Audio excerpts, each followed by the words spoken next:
Sentado o Padre Eterno em trono refulgente, olhar severo envia toda aquela gente.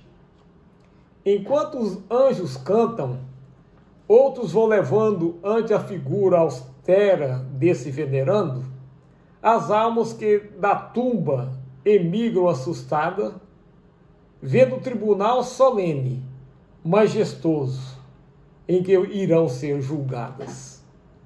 2 grupos são formados, um de cada lado. Os da direita, o céu. Os da esquerda, o averno.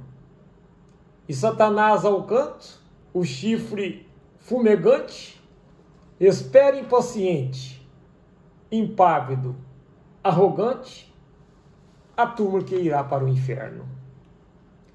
Aconchegando o filho, a alma bem amada, e que na terra for o algo desacisada, a mulher se chega e a sua prece faz, rogando ao Padre Eterno que poupe do inferno o pobre rapaz.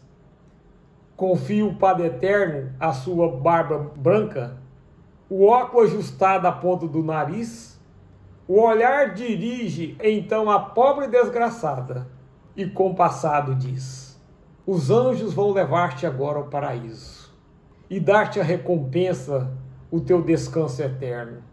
Ali desfrutarás felicidades 1000, mas o teu filho mau irá para o inferno. Um anjo toma o moço e o leva a Satanás. Porém, a mãe, ao ver partir o filho, aflita corre atrás. E ao incorporar-se às hostes infernais, eis grita o Padre Eterno em tom assustador: mulher, para onde vais? E o que se passou então, ninguém esquece mais. Eu vou para o inferno, ao lado do meu filho, a repartir comigo a sua desventura. As lágrimas de mãe, as gotas do meu pranto acalmarão no averno as suas queimaduras. Eu deixo para ti esse teu paraíso, essa mansão celeste onde o amor é surdo, onde se goza a vida a contemplar o tormento, onde a palavra amor represa um absurdo. Entrega esses teus céus às mães malvadas, vis, que os filhos já mataram para não os criar, pois só essas megeras poderão no céu ouvir os gritos dos seus filhos, sem se consternar. Desprezo esse teu céu, o meu amor é grande, imenso, assaz sublime, e posso te afirmar que se não te comove o pranto lá do inferno, e os que do averno são todos filhos teus, o meu amor excede ao próprio amor de Deus. E ante estupefado o olhar do Padre Eterno, a mãe beijou o filho e foi para o inferno. E aí, o que você achou do poema? Não parece que ele sozinho já resolveria muito bem a questão de céu, inferno e purgatório? E ele ainda discute, de quebra, a ideia que nós fazemos a respeito de Deus, de justiça divina, de misericórdia. Mas como nosso propósito é estudar todo o livro O Céu e o Inferno, então nós vamos começar fazendo uma análise detalhada do capítulo 3, que Kardec intitulou de O Céu. Kardec começa analisando a ideia mais comum que vê no céu esse espaço que circunda o nosso planeta Terra. Depois ele discute aquela visão antiga que existia de céus superpostos até o 7º, 10º céu. Essas ideias, no tempo de Kardec, elas estavam sendo lançadas por terra pela astronomia, que apontava os seus telescópios para o espaço e mostrava a infinidade dos mundos. Então ele, de certo modo, ele procura uma explicação que leve em conta a grandeza do universo e o que ele diz de a sabedoria e a onipotência do Criador. Uma afirmação importante nesse capítulo é que a felicidade é, sobretudo, um estado de espírito. Kardec escreve que a felicidade está na razão direta do progresso realizado, de sorte que, de 2 espíritos, Um pode não ser tão feliz quanto o outro, unicamente por não possuir o mesmo adiantamento intelectual e moral, sem que por isso precisem estar cada qual em lugar distinto. Ainda que juntos, pode um estar em trevas, enquanto tudo resplandece para o outro, tal como um cego e um vidente que se dão as mãos. Este percebe a luz da qual aquele não recebe a mínima impressão. É evidente que aqui Kardec está fazendo uma simplificação. Ele está sendo, de certo modo, genérico. Tanto a felicidade a que ele se refere tem um sentido assim bem geral, bem generalizado, quanto a ideia de adiantamento intelectual e moral merece da nossa parte uma análise mais cuidadosa. Uma pessoa que leva uma vida singela num bairro de periferia, numa favela ou num ambiente rural mesmo, mesmo uma pessoa analfabeta, ela pode se sentir muito mais feliz que muitas pessoas aparentemente sábias e de moral irrepreensível, mesmo dentre aquelas mais ilustres da nossa sociedade. A felicidade mesmo nada tem a ver com a aparência das pessoas, a gente sabe disso. Ainda hoje o senso comum dá a entender que as pessoas sábias são, de certo modo, superiores às pessoas sem instrução. Os moralistas superiores àquelas pessoas de comportamento mais livre, mais libertário. Jesus, ao contrário, achava que as prostitutas e os ladrões poderiam estar em melhor condição espiritual do que os fariseus e os sacerdotes, e que os simples poderiam penetrar os segredos da vida com mais facilidade do que os sábios, os doutos, os prudentes. A ideia principal que Kardec procura demonstrar nesse capítulo está no final da sentença, quando ele afirma que, dentro de uma mesma situação, uma pessoa pode se sentir em total desespero, enquanto o outro se vê tomado pela mais reconfortadora esperança. Quanto mais a gente amplia o nosso entendimento, menos as questões cotidianas afetam a nossa alegria de viver, nossa harmonia interior, nossa paz de espírito. O John, inclusive, lembrou que isso pode ser melhor compreendido quando a gente leva em conta a questão 922 do Livro dos Espíritos, que apresenta como condição para a felicidade material, no caso, a posse do necessário. E para a felicidade de um ponto de vista moral, a consciência tranquila e a fé no futuro. Isso abriu uma discussão muito rica no nosso grupo. A felicidade de grande parte da humanidade não pode estar comprometida simplesmente porque lhes falta o necessário a uma vida mais digna para ela e para os seus filhos? Será que é possível se sentir assim feliz quando não se sabe nem mesmo o que seu filho vai comer hoje na hora do almoço? O Essimar lembrou a brutal concentração de riqueza nas mãos de poucas pessoas e a enorme quantidade de famílias a quem falta, inclusive, o mínimo necessário. Nesses anos em que tem aumentado muito no mundo inteiro a quantidade de pessoas passando fome, a felicidade não decorre apenas do adiantamento moral e intelectual da pessoa. Há fatores externos, sem dúvida, que impedem que essa felicidade se manifeste. A Celita comentou que o progresso não pode ser entendido de modo individual. Não há como ser feliz enquanto há sofrimento ao meu lado. Ela disse assim, olha, me entristece a situação que aflige as pessoas ao meu redor. Não fico tranquila vendo pessoas desesperadas tentando fugir do Afeganistão, caindo de um avião em movimento. Pior quando a gente sabe que tudo isso resulta de um conflito de interesses econômicos entre as nações que disputam o domínio sobre os recursos existentes naquele país. Não há como isso não afetar a felicidade das pessoas que se tornam vítimas dessa disputa insana. Mesmo aqui no Brasil, o caos social e político que se instalou tem provocado situações de sofrimento para inúmeras pessoas. Não há como negar isso. Inclusive com perdas evitáveis de vidas humanas, comprometendo o que poderia ser assim, a nossa condição de uma relativa felicidade, se a situação externa fosse diferente. E a Celita fechou a nossa discussão lembrando que a única felicidade realmente consistente está no fazer felizes os outros, o que está ao alcance de todos nós, quando a gente se torna capaz de pensar coletivamente, e não somente em nós, e não de maneira individualista. Do item 8 em diante, Kardec procura explicar o processo de evolução do espírito. A encarnação é necessária ao duplo progresso moral e intelectual do espírito, ele vai dizer. Ao progresso intelectual, pela atividade obrigatória do trabalho. Ao progresso moral, pela necessidade recíproca dos homens entre si. A vida social é a pedra de toque das boas ou más qualidades, ou seja, não há como evoluir fora da vida de relações. O espírito progride tanto quando encarnado, quanto na erraticidade, que é como Kardec se refere ao espírito fora do corpo material. Assim, ele vai dizer no item 11, a vida nos mundos superiores já é uma recompensa, visto nos acharmos isentos aí dos males e vicissitudes terrenos. Reina lá nesses mundos superiores a verdadeira fraternidade, porque não há egoísmo, a verdadeira igualdade, porque não há orgulho, e a verdadeira liberdade, por não haver desordens a reprimir, nem ambiciosos que procurem oprimir o fraco.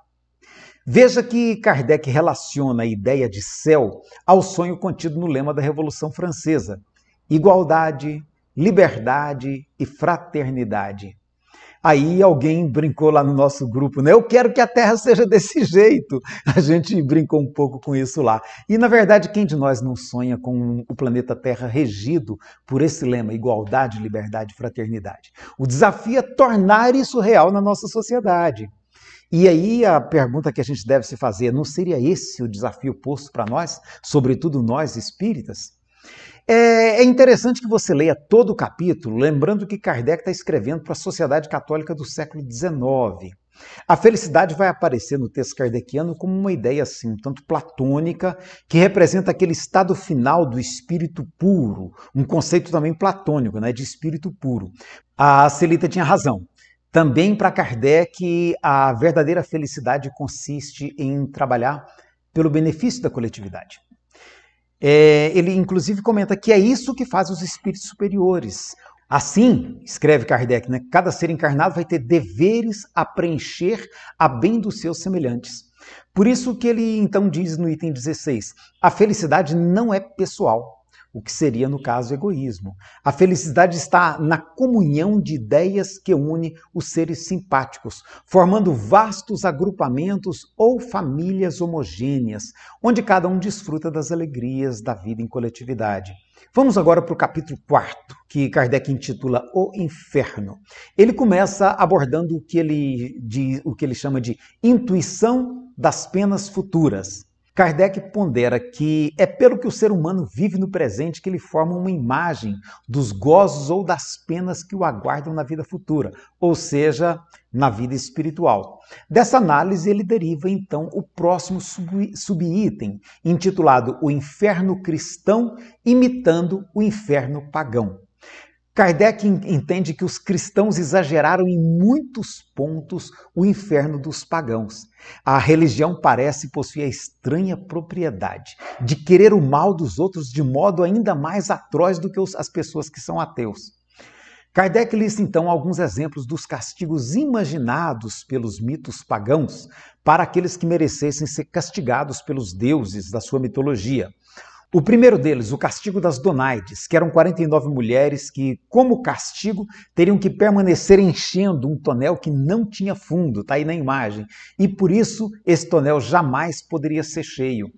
Outro, a roda de Ixion, que havia sido em vida um rei cruel, e que por isso foi condenado a ficar eternamente preso a uma roda em chamas.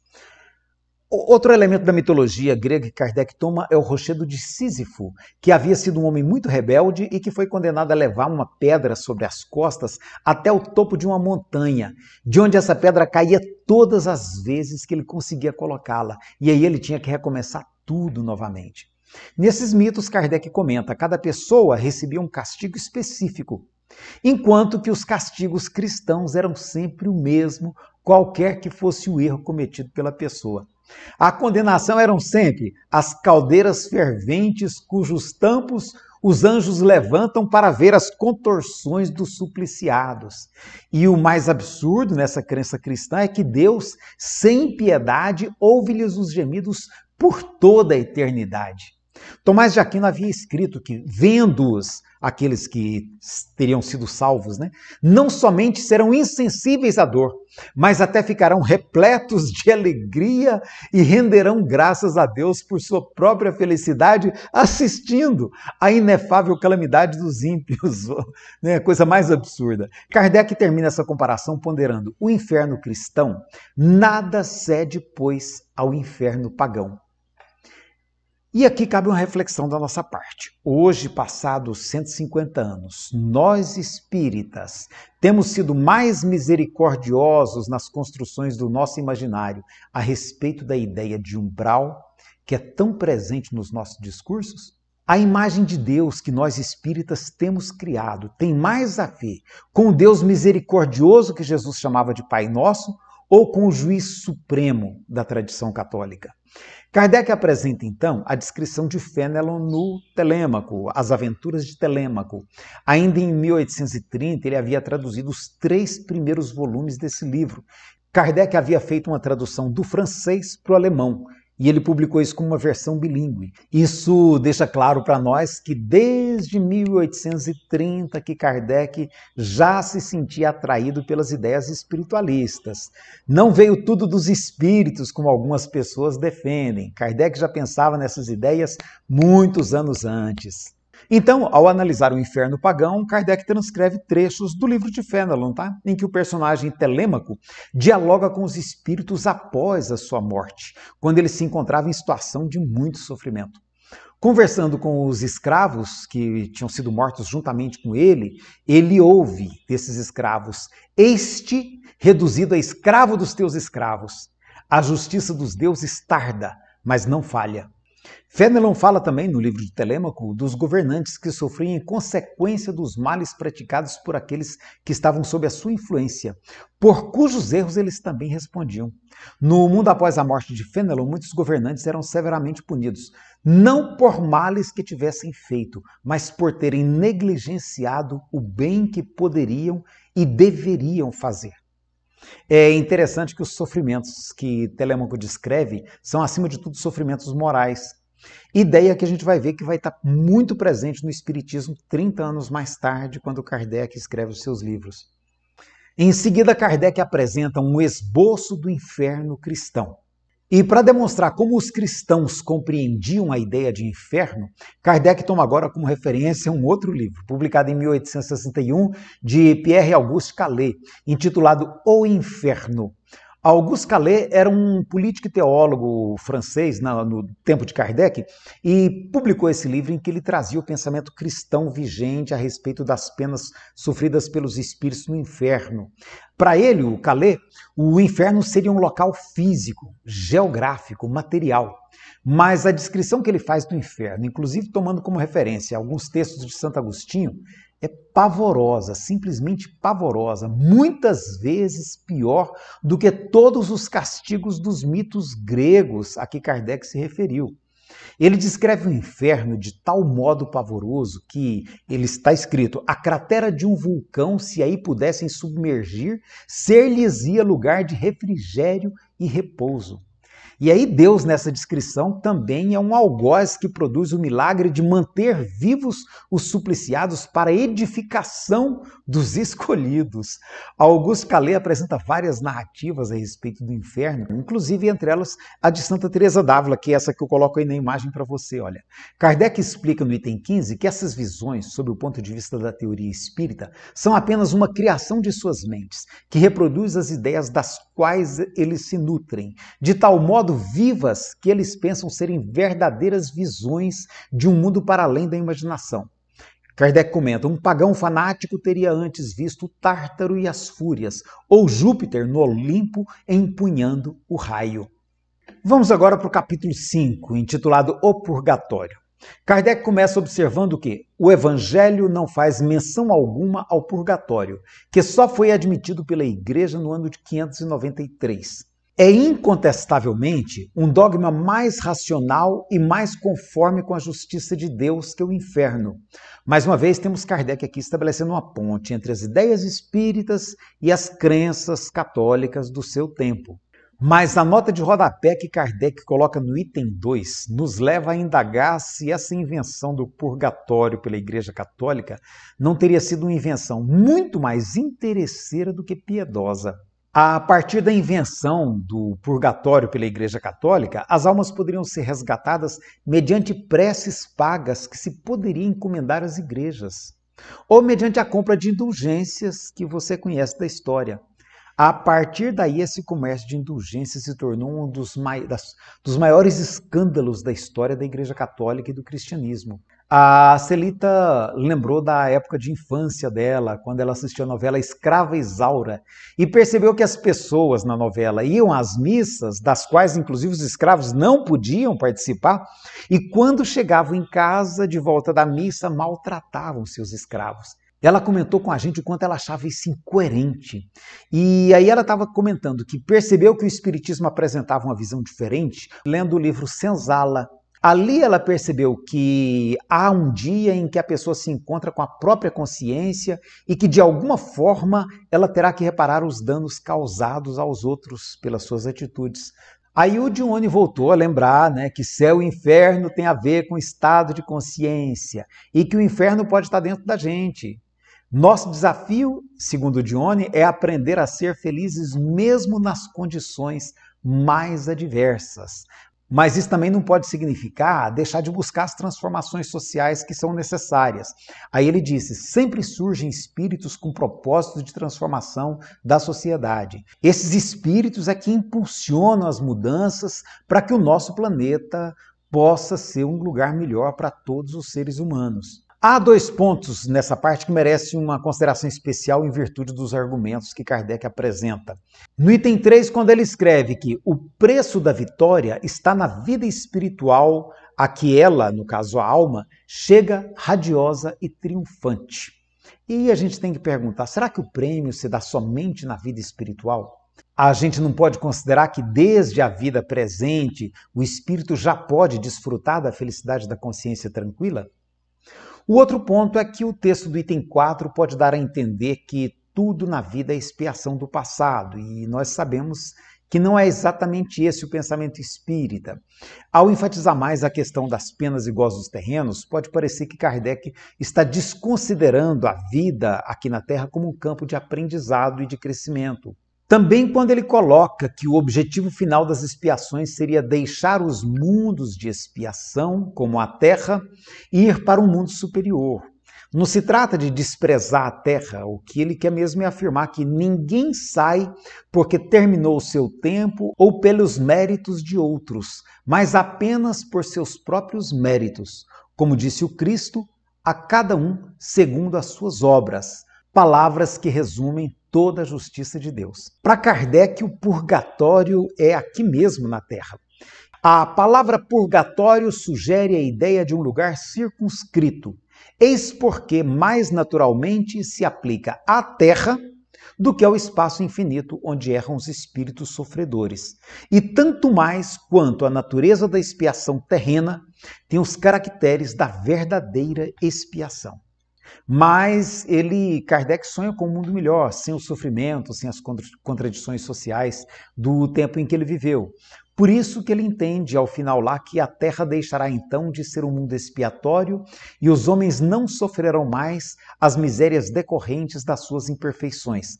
Aliás, por essa transformação que neste momento se opera, a Terra se elevará na hierarquia dos mundos. Aí o Johnny lembrou do quanto nós estamos destruindo o nosso planeta e ele perguntou, que mundo nós estamos deixando para os nossos filhos? E aí o Essimar ponderou que do jeito que está, vai chegar um momento em que vamos ter que fazer alguma coisa. E ele, que já trabalhou lá na Amazônia, em plena floresta, ele se pergunta, como fazer cumprir as leis que garantem a preservação da riqueza natural existente? Ele comentou, o nosso clima depende das chuvas que são produzidas na Amazônia, mas ela está sendo devastada a cada dia pela ganância das pessoas. Aí o Johnny disse que acredita mesmo, ele acredita que a Terra vai se tornar um mundo melhor, um mundo de regeneração, mas que isso só tem como acontecer talvez lá pelo ano 4000, 5000, sei lá, né, ele disse. E aí, ante a fala do Johnny, a Rejane escreveu lá no nosso chat, kkkk, nem daqui a 4000 anos. A Celida ponderou então que nós precisamos esclarecer as pessoas a respeito de como o mundo funciona. Nós não podemos, a pretexto de não discutir política na casa espírita, deixar de discutir as questões sociais. Nós precisamos entender essas questões para que a gente possa contribuir para melhorar o mundo ao nosso redor. E a gente precisa discutir isso nas nossas reuniões espíritas para que as pessoas tomem consciência. Kardec entendia que, em paralelo à mudança individual que cada um de nós precisa realizar sobre nós mesmos, há também uma mudança estrutural que nós precisamos imprimir à sociedade, mudando as nossas leis, mudando os nossos sistemas econômicos, mudando as nossas estruturas sociais. E aí, como escritor habilidoso que ele aproveita o final do capítulo para cravar um ponto em favor da tese espírita, onde ele pergunta por que não teria o Cristo falado do purgatório? E aí ele vai observar que se depois de 6 séculos a igreja resolveu criar o purgatório, é porque ela entendeu que Jesus não havia dito tudo, né? Sendo assim, ele questiona, por que não havia de dar-se sobre outros pontos o que com este se deu? Também o Espiritismo, sabendo que Jesus não havia dito tudo, veio a seu tempo esclarecer inúmeras outras questões dos evangelhos. É o que ele pondera. E aí nós podemos também perguntar hoje, e Kardec disse tudo? O que é que nós precisamos estudar hoje para que o Espiritismo continue sendo capaz de responder às questões da atualidade?